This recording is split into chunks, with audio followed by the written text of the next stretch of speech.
Hello and welcome. Today we're going to be tying the Rambam method of Tzitzit. Now this is one of the methods that has 1/2 of one string. And you can see I've got my hobby string tied together here.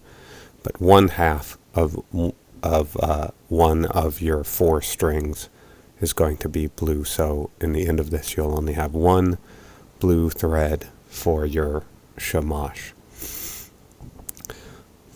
So 3 white and 1 blue on one side and 4 white on the other side.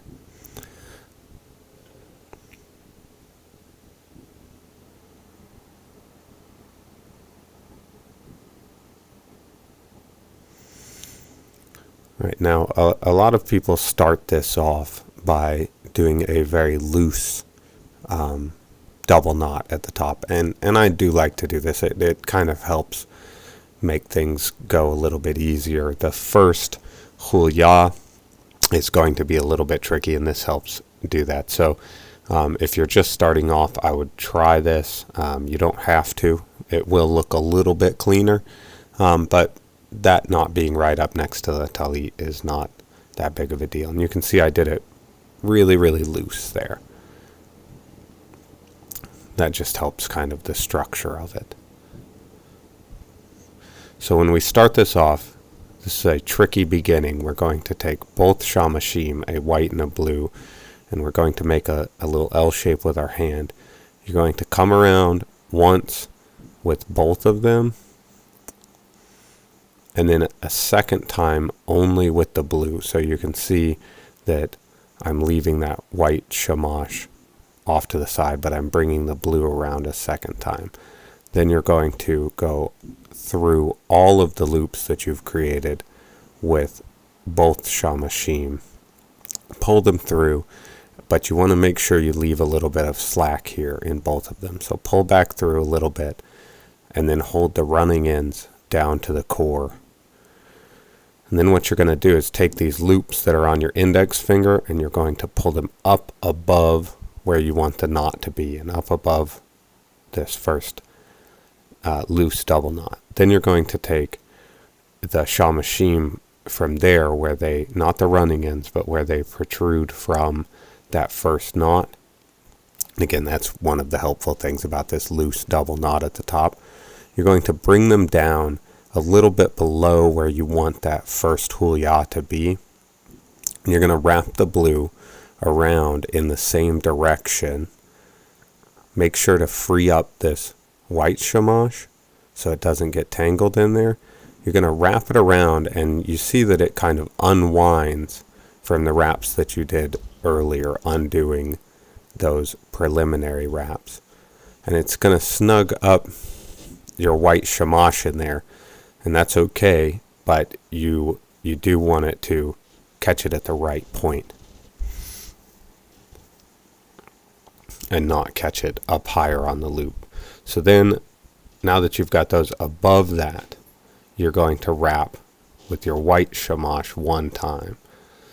And when you wrap these, you're going to wrap them upward towards the talit. So you can see there, now we've got 1 white and 2 blues.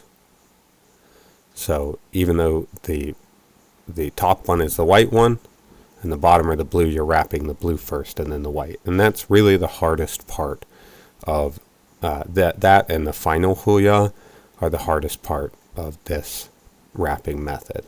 From there, to wrap your next hulia, what you're going to do is just take your blue shamash and wrap around that L-shaped finger again, and you're going to wrap till you have 3 loops,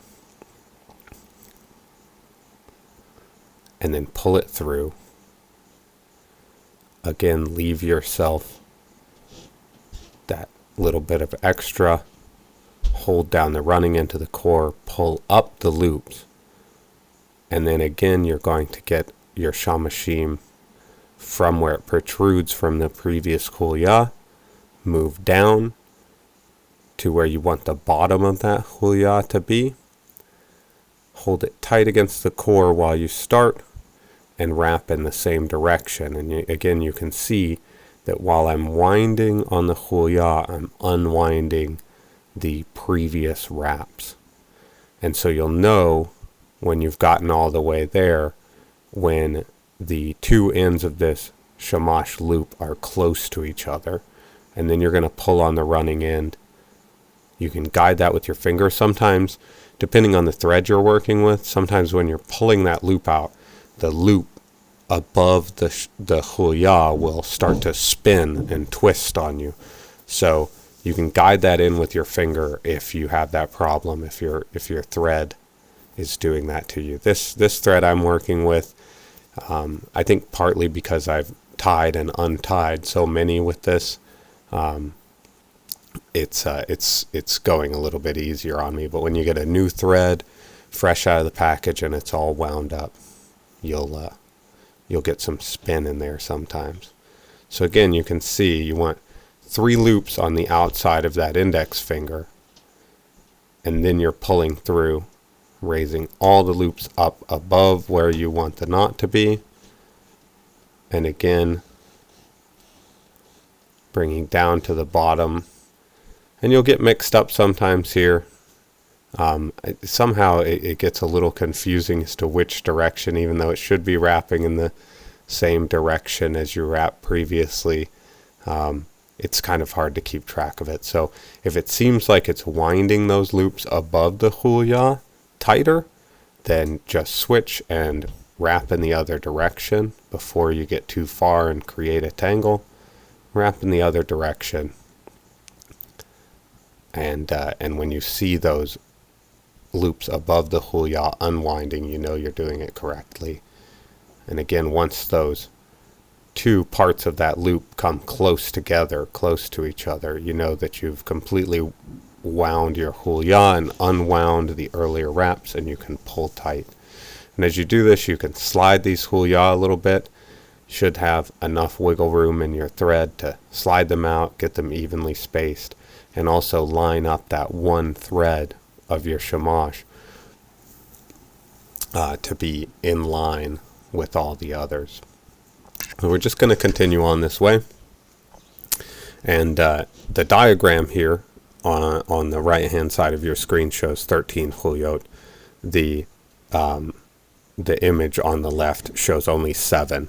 With the Rambam, you want to tie no less than 7, no more than 13. And the common styles that you see are exactly those, 7 or 13. I don't think you often see this in a tradition of tying 10 or 11. Generally, it's going to be 7 or 13. And it's really dependent on the amount of shamash you have available, how that's going to look. You really want everything to line up. This is a very clean and neat and tidy looking method. And so you really want all those strings at the bottom to be equal length. So just be mindful of that when you decide how many huliyot you're going to tie in this. So I'm just going to continue to show you this as I go. I think here it looks like I've tied 4. So again, just we all make mistakes, and that's okay. This one's a little bit tricky to get these untied, but you can work that end out, and it's better to do what I have not done here and go a little bit slow when you tighten that up. Just make sure that you get the right number before you cinch that all the way down. But we're going to go ahead and untie this hulia and go over it again. I just threw one too many winds around my finger there.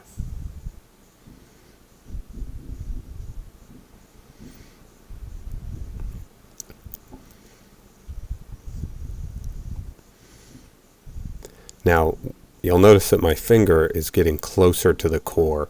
As you run lower on your shamash and have less space to work with, you may have to do this just to make sure that you can get it all the way through there and have enough slack when you hold down the running end to the core so you'll have to really tighten this up as you go. If you have a very long shamash, it won't be a problem, but as you go, you will run shorter and may need to tighten up those wraps and keep your finger a little bit closer to the core when you wrap.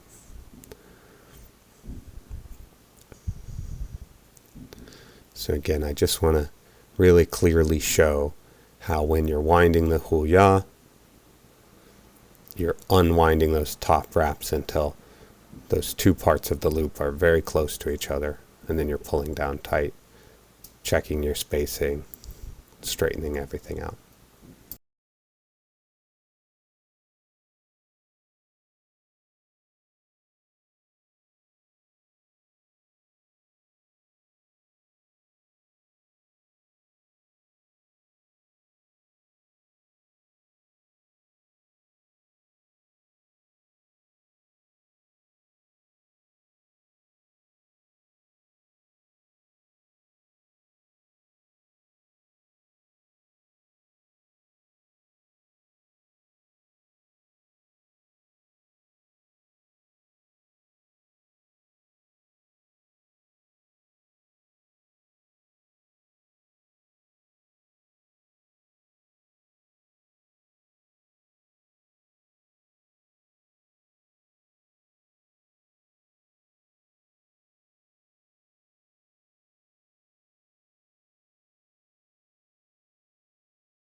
So there again, I untied that hulia because I had only 2 wraps in it. So where before I did 4, this time I did 2. And I could edit these out. I'm going to go ahead and leave them in the video because I think that even though this is a very simple looking style, tying it is a little bit difficult. And I just don't want you to feel like you're alone if you run into this same problem or these same problems that I'm running into. So I'll just leave this in here for you.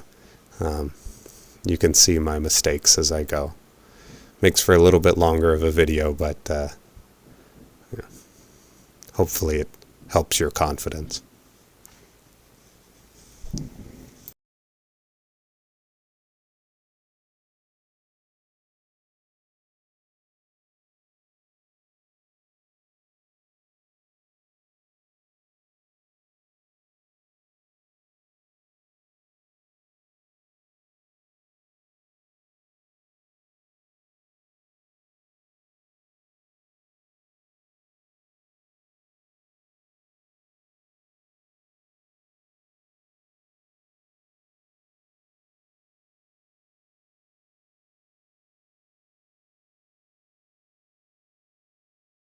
So now that we have made it this far, 1, 2, 3, 4, 5, going to do our penultimate hulia here, and then we're going to move on to that last one. And while I didn't edit out some of these mistakes earlier, you will see probably a little blip from an edit here because the last hulia on this is really a difficult one. I would say potentially more difficult than the first one. And the first time doing it, I really made a mess of it. So I'm cutting that out, and I hope that you can follow it, because when you have both of these shamashim working at the same time, it's a little bit difficult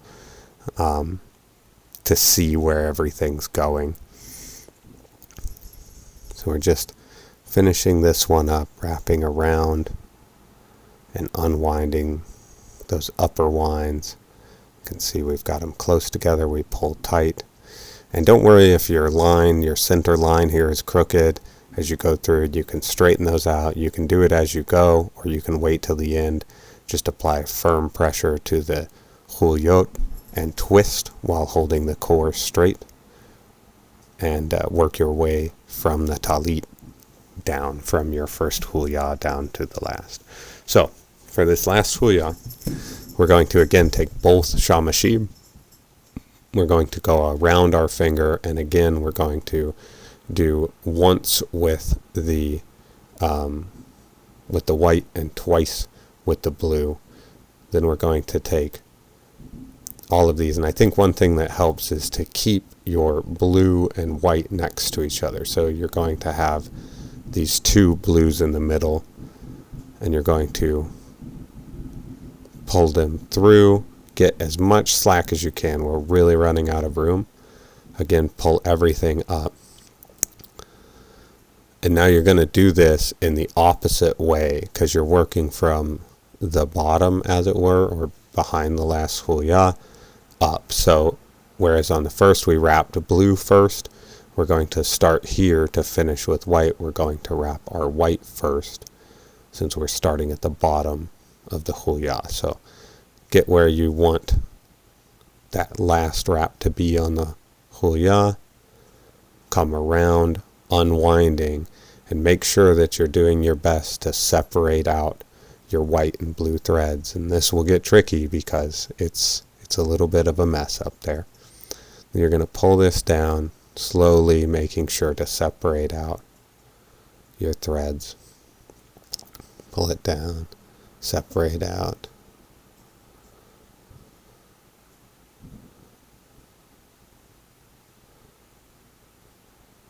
Just slow and easy is the way to go here. Don't try and rush through either that first one or this last one. Now we've got a little bit of slack here. We need to work this. And now we can wind.